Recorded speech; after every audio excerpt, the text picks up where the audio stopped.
शिव के मस्तक पर जो गंगा है ना, वो महाप्रभु जगन्नाथ जी के चरणों से प्रकट होती है। श्री कृष्ण के चरणों से ही प्रकट होने वाली गंगा है, जिसके तट पर काशी विराजमान है। आप तो उस गंगा के तट पर रहते हैं जो ठाकुर जी के चरणामृत है। हम तो जगन्नाथपुरी में महाप्रभु जी के संग ही रहते हैं। जिनके चरणों से गंगा निकली, हम उनके साथ रहते हैं। और आप काशी की इतनी महिमा बता रहे हो कि काशी में मुक्ति मिलती है, सन्यासियों को रहना चाहिए, आदि आदि। वहां पर महादेव कान में मंत्र बोलते हैं काशी में। ऐसा कहते हैं मणिकर्णिका पर अगर संस्कार हो जाए किसी का, तो जीवन में उसने कितने भी पाप किए हों, महादेव उसके कान में राम तारक मंत्र बोलते हैं, उसकी सीधे भगवत प्राप्ति होती है। काशी में अंतिम संस्कार की बड़ी महिमा है। बोले वहां महादेव भी कान में आकर के रामकृष्ण का ही नाम बोलते हैं।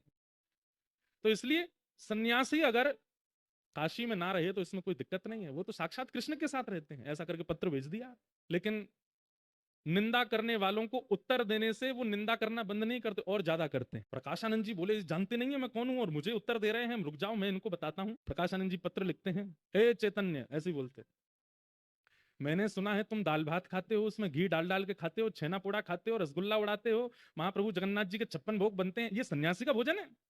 सन्यासी तो एक समय पाता है, सन्यासी को तो ऐसे रहना चाहिए, सन्यासी तो आसन नहीं रखता, सन्यासी अपने भवन नहीं बनाता, सन्यासी ऐसे नहीं करता, आदि आदि सब बात बोल दी। बोले तुम तो नृत्य करते हो, ठुमक ठुमक के नाचते हो, उछल उछल के कीर्तन करते हो ठाकुर जी का, और 56 भोग उड़ाते हो।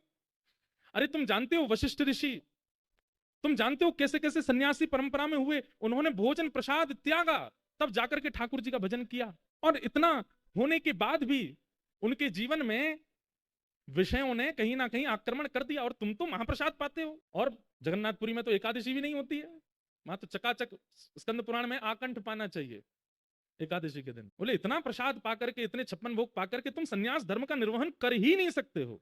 ऐसा हो ही नहीं सकता कि विकार और विषय तुम्हारे चित्त में ना आते हों। ये पाखंड बंद करो, ऐसा करके पत्र लिख दिया।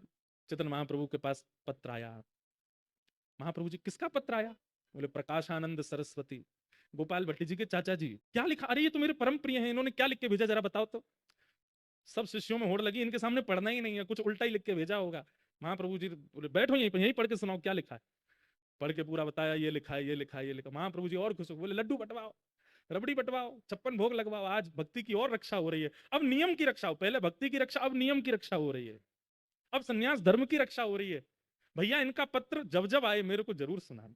लेकिन शिष्यों ने कहा ये अच्छा नहीं है, ये तो गलत बोल रहे, उत्तर तो देंगे। उत्तर में लिख करके भेजा, महाराज जंगल का राजा शेर मांस खाता है, हिरणों को खा जाता है, इतना मांस भक्षी होता है, पर कहते हैं साल में एक बार सहवास करता है बस। ऐसा दूषित भोजन करने वाला, और काम पर इतना विजय उसका। और वहीं वृक्षों पर रहने वाले ये पक्षी